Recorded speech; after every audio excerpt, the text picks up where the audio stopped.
जी, आज हम देखते हैं कि रिग्रेशन में स्टैंडर्ड डेविएशन कैसे फाइंड आउट करते हैं और इसको हम स्टैंडर्ड एरर भी कहते हैं। तो आज हम देखते हैं कि रिग्रेशन इक्वेशन अगर हो तो उसमें इसको कैसे फाइंड आउट किया जाता है।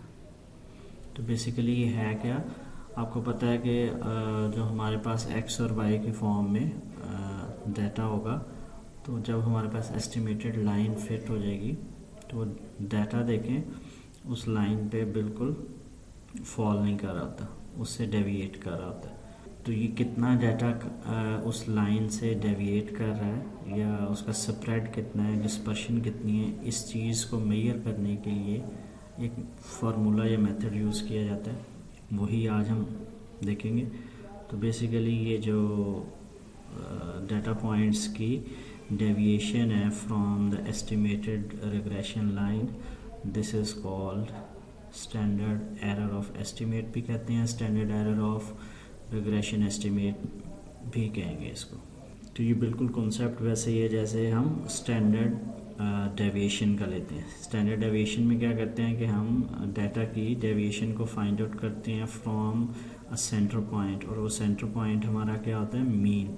और यहाँ पे हम डाटा की डेविएशन फाइंड कर रहे हैं रिग्रेशन लाइन से। तो सेंटर पॉइंट या सेंटर लाइन जो हमारी है वो रिग्रेशन लाइन है। अगर यहाँ पे देखें ये इस पिक्चर में मैंने 3 पॉइंट्स लिए हुए, 1 2 3, और इसमें से सपोज करें कि ये वाली लाइन जो है ना वो ड्रॉ हो सकती है, और इसी तरह ये लाइन भी, डॉटेड लाइन जो है ये भी ड्रॉ हो सकती है। तो इस तरह इन तीनों पॉइंट्स के दरमियान और भी कुछ लाइंस ड्रॉ हो सकती है।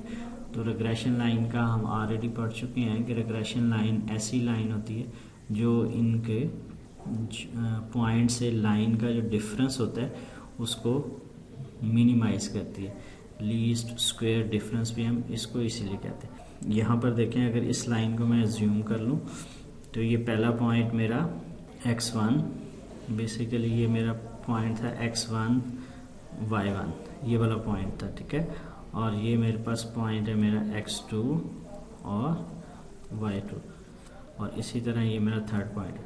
अब हमने एस्टिमेटेड लाइन गुजारी है तो वो ये सेंटर से गुजरी है इन पॉइंट से, इन पॉइंट्स को मैंने रेड किया हुआ। तो अब x1 पे y की बजाय y1 हैट की वैल्यू है, ये एस्टिमेटेड वैल्यू है जो लाइन से निकली है। और इसी तरह इस वाले पॉइंट पे x2 पे, यहाँ पर अगर ये देखें ये x1 होगा और यहाँ पर x2 होगा। तो इस x2 पे जो y की वैल्यू है, y हैट की वैल्यू, एस्टिमेटेड वैल्यू जो रिग्रेशन से निकली है वो ये रेड पॉइंट से मैंने शो की, और इस तरह इस पॉइंट से इस पॉइंट पे ये मैंने शो की। तो अब देखें एक्चुअल में जो ऑब्जर्व हमारा डाटा है वो ये ब्लू डॉट से पॉइंट शो हो रहा है, लेकिन जो हमने एस्टिमेट किया है वो यहाँ पे। तो इन दोनों के दरमियान थोड़ा सा डिफरेंस तो हो गया ना, तो इसको मैं लिखता हूँ y1 माइनस y1 हैट, ठीक है। तो इसको मैं कहता हूँ रेजिड्यूल, या R1 से इसको शो कर देता हूँ, यानी इस पहले पॉइंट के दरमियान जो डिफरेंस है उसको मैंने R1 कह दिया। इसी तरह इस पॉइंट और इस पॉइंट के दरमियान जो दूसरा पॉइंट है उनके दरमियान डिफरेंस भी मैंने इस तरह कैलकुलेट कर लिया, और उसको मैंने R2 का नाम दे दिया, एंड देन R3। तो ये अब दोनों पॉइंट्स के दरमियान जो डिफरेंस है ये स्प्रेड भी कहलाएगा, इसको हम डेविएशन भी कह सकते हैं, और इसी को हम रेजिड्यूल भी कहते हैं। तो ये आपके सामने विजुअल उसकी पिक्चर आ गई। तो अब हम एक्चुअल में देखते हैं कि अगर हमारे पास डाटा हो तो फिर हमने इसको कैसे सॉल्व आउट करना है। तो स्टैंडर्ड एरर ऑफ एस्टिमेट को फाइंड आउट करने के लिए अगर आपका डाटा कंप्लीट पॉपुलेशन पे बेस कर रहा है तो that is sigma y on x इस तरह लिखेंगे, और sum of y minus y hat square और डिवाइडेड बाय n। और अगर आपके पास सैम्पल डाटा है तो इसमें sum of y minus y hat का square divided by n minus 2। तो ये इन दोनों में डिफरेंस। नेक्स्ट हम मूव करते हैं। ये मेरे पास एक डाटा है, x और y की फॉर्म में डाटा गिवन है, और इस पे वो हमसे रिक्वायर क्या कह रहा है, find the values of y hat, यानी एस्टिमेटेड वैल्यू रिग्रेशन लाइन की फाइंड आउट करनी है। Find the residual values, residual values को ई से भी डिनोट करते हैं, ये फाइंड आउट करनी है। Then show that y minus y hat का सम करें, इट बिकम्स इक्वल टू 0। और लास्ट में वो कह रहा है compute the standard error of estimate. तो आइए इसको देखते हैं कैसे सॉल्व करना है। रिग्रेशन लाइन को हमने सबसे पहले फिट करना है।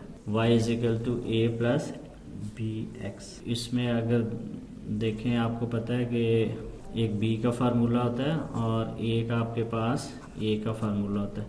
अगर उसमें ऑलरेडी आपने कैलकुलेशन करें, स्टेप्स करें, और जो मैंने यहाँ पे कर दी हैं, तो b की वैल्यू मेरे पास आ रही है 2.831। तो ये कैलकुलेशन आपने खुद करनी है। तो b की वैल्यू ये फाइंड आउट होगी। तो ये हमारे पास स्लोप होगी रिग्रेशन लाइन की।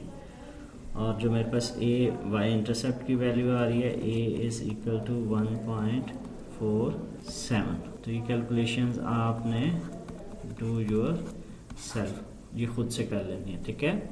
अब आते हैं, सबसे पहले हमने रिग्रेशन लाइन हमारे पास आ गई, उसके हमने ये 2 पॉइंट्स b और a हमने फाइंड आउट कर लिया। अब हम y हैट निकालते हैं, यानी एस्टिमेटेड लाइन या फिटेड लाइन निकालने की कोशिश करते हैं। तो 1.47 प्लस 2.83 और इस x की जगह ये मैंने x की वैल्यू पुट की। और x की वैल्यू कौन सी पुट की कि ये अगर ऑब्जर्व डाटा हमारे पास हो और उसका पॉइंट x1 हो, तो उसकी बेस पे हमारे पास एस्टिमेटेड रिजल्ट क्या आता है। तो ये अगर आप निकालें और इसको सिंप्लीफाई करें तो ये आपके पास आना चाहिए 15.63। नेक्स्ट पॉइंट पे आ जाए, 1.47 प्लस 2.83 मल्टीप्लाइड बाई 6। ये 6 the second value of x ये आ गई। इसको मल्टीप्लाई करें, प्लस ऐड करें, सॉल्व करें, तो इट विल बिकम 18.46। इसको भी सॉल्व कर लेंगे आप थर्ड पॉइंट पे। जी बिल्कुल, थर्ड पॉइंट पे भी आप इसको सॉल्व कर सकते हैं। और अगर इसका रिजल्ट आप निकालेंगे तो इट विल बिकम 24.12।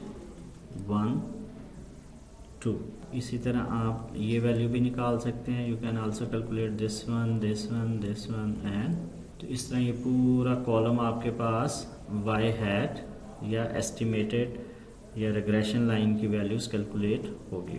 तो ये जो अभी कैलकुलेशन हमने की थी, एक्स वाई गिवन था, और ये y हैट जो अभी पिछली स्लाइड्स पे हमने किया, ये उसकी कंप्लीट वैल्यूज़ अगर आप देखना चाहें तो कैलकुलेट होके हमारे पास ये आ गई। नेक्स्ट अब आ जाता है कि हमने रेजिडुअल वैल्यूज़ फाइंड आउट करनी है। रेजिडुअल वैल्यूज़ क्या होती हैं? रेजिडुअल वैल्यू को टर्म ई से हम शो करते हैं and it is y minus y hat, यानी कि y की जो ऑब्जर्व वैल्यूज़ हैं, ये y की ऑब्जर्व वैल्यूज़ थी और ये y की एस्टिमेटेड वैल्यूज़ हैं। इनका डिफरेंस जो है that is called error. Residual values, residual error या सिंपल एरर एक ही चीज़ है। तो ये y की वैल्यू मैंने ली 16 माइनस इसकी जो एस्टिमेटेड वैल्यू है दैट इज़ 15.63। तो ऑब्जर्व्ड और एस्टिमेटेड के दरमियान थोड़ा सा डिफरेंस आ रहा है, तो वो डिफरेंस यहाँ पे मैं लिखना चाह रहा हूँ। वो डिफरेंस मेरे पास आ गया 0.38 and for next point it is 19 minus 18.46। 19 हमारे पास ऑब्जर्व्ड वैल्यू थी, गिवन वैल्यू थी, और जो हमारा लाइन एस्टिमेट कर रही है वो बता रही है कि ये पॉइंट 18.46 के करीब करीब है, यहाँ से गुजरना चाहिए। तो इन दोनों का हम डिफरेंस लेते हैं, तो ये होगा 0.54। नेक्स्ट अगर आप लेना चाहें इट इज 23 माइनस 24.12, तो ये आपके पास आ जाएगा minus 1.12। The next is 28 minus 29.78, it will become 1.78। और इसी तरह अगर आप इसको फर्दर परसू करते जाएं तो ये आपके पास वैल्यूज़ आ जाएंगी 0.56। ये अब आपको पता है ना 0.56 कैसे आ रहा है, 2.73। The next is 0.07 7, next is minus 1.77, and the last value comes 0.40. तो अगर आपसे कोई कहे कि आपने इसके एरर्स फाइंड आउट करने हैं, ये जस्ट रेजिड्यूल फाइंड आउट करने हैं, तो ये आपके पास तमाम की तमाम वैल्यूज़ आ गई हैं। स्टार्ट की पिक्चर में आपने देखा था कि हमने y1 माइनस y1 हैड किया था और उसको हमने R1 का नाम दिया था। तो अगर देखें तो ये आपके पास R1 है, ये आपके पास R2 है और ये आपके पास R3 की वैल्यूज़ इस तरह, तो रेजिड्यूल आ गया। अब अगर आप इन तमाम वैल्यूज़ को सम अप करें, आप देखेंगे कि इसका रिज़ल्ट जो है वो आपके पास y माइनस y हैट की हर वैल्यू को मैंने माइनस किया हुआ है और इसका एंड पे सम अप निकालें तो ये आपके पास आएगा 0। सेकंड पॉइंट आप ये भी देख, अच्छा ये 0 का मतलब ये भी है कि जो रेजिड्यूल जो ऑब्जर्व्ड वैल्यूज़ थी और जो रेजिड्यूल वैल्यूज़ थी इनका आपस में डिफरेंस तो है, लेकिन उस डिफरेंस को अगर सम अप करें तो वो 0 के पास आ जाता है। एक और पॉइंट यहाँ से देख लें, वो ये है कि अगर ये सम ऑफ y आप निकालें और पीछे हमने जो कैलकुलेट किया था सम ऑफ y हैट, ये दोनों का सम निकालें तो ये आप देखेंगे कि इंडिविजुअल वैल्यूज़ तो आपस में डिफ़र कर रही होंगी, लेकिन ये दोनों जो हैं सेम आ रहे होंगे। नेक्स्ट आ जाते हैं, अब हम अभी तक हमने y हैट निकाल लिया है, एरर हम ये पिछली स्लाइड्स में इस तरह कैलकुलेट कर चुके हैं। नेक्स्ट अब हमने फार्मूले के लिए हमें इसकी चाहिए, तो इसको हम कहते हैं sum of squares of residual, sum of squares of residual, यानी रेजिड्यूल का हमने स्क्वायर किया और स्क्वायर का फिर हमने क्या कर लेना है, सम कर लेना है। तो 0.38 का स्क्वायर करें तो ये आपके पास आ जाएगा 0.54 का अगर स्क्वायर करें तो इट बिकम्स 0.30 और माइनस 1.12 का स्क्वायर करें तो ये आपके पास स्क्वायर्ड फॉर्म में डिफरेंस आता है। यानी अब जो हमारे पास डिफरेंसेस आ रहे थे उनको हमने स्क्वायर्ड फॉर्म में कन्वर्ट कर लिया और इसका हम एंड पे सम ले लेते हैं, इसका कैलकुलेट करते हैं। तो अगर आप इन तमाम वैल्यूज़ का सम कैलकुलेट करेंगे तो इट बिकम्स 15.89। तो स्टार्ट में हमने देखा था ये हमारे पास वो फार्मूला है जिसकी मदद से हम स्टैंडर्ड एरर को कैलकुलेट करते हैं। अब सिंपल आपने क्या करना है कि इसमें वैल्यूज़ पुट कर देनी है। वैल्यूज़ हम कैसे पुट कर सकते हैं, ये अभी हमने वैल्यूज़ निकाली हैं 15.89 और n हमारे पास नंबर ऑफ ऑब्जर्वेशंस थी 9 -2 और ये इसका अंडर रूट स्क्वायर रूट। और अगर आप 15.89 को 7 पे डिवाइड करें और उसके बाद स्क्वायर रूट लें तो आपके पास ये आंसर आना चाहिए 1.51। तो ये मेरे पास आ गया स्टैंडर्ड एरर। और ये y on x का मतलब है कि रिग्रेशन लाइन के लिए y on x हम ले रहे हैं, दैट इज स्टैंडर्ड एरर हमने कैलकुलेट कर लिया और यही हमारे क्वेश्चन की रिक्वायरमेंट थी। तो रिकैप कर लेते हैं, आपके पास गिवन डाटा होगा x और y की फॉर्म में, उस पर आपने सबसे पहले ये वो डाटा फैला हुआ है। नेक्स्ट आपने क्या किया कि ये डाटा जो फैला हुआ है इस पे आपने a और b की मदद से ये रिग्रेशन लाइन फिट कर ली और इसमें a फाइंड आउट कर लिया, b फाइंड आउट कर लिया।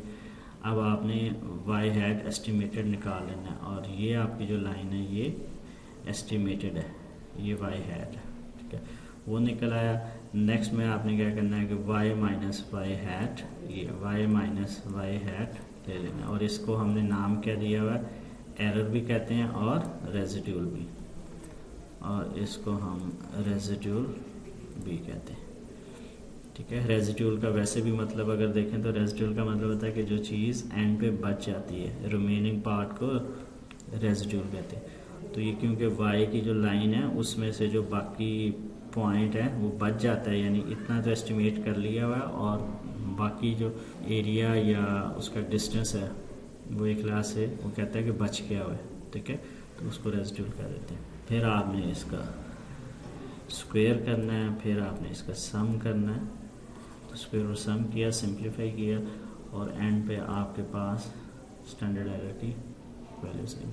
तो ये स्टेप्स को फॉलो करते हुए अगर आपके पास कोई भी क्वेश्चंस आ जाए जिसमें रिग्रेशन लाइन फिट करनी है तो आप इजीली कर सकते हैं। और अगर ऑलरेडी आपने कोई क्वेश्चन किया हुआ है जिसमें रिग्रेशन लाइन फिट की हुई है तो why not calculate standard error for that regression line. That's and okay, thank you.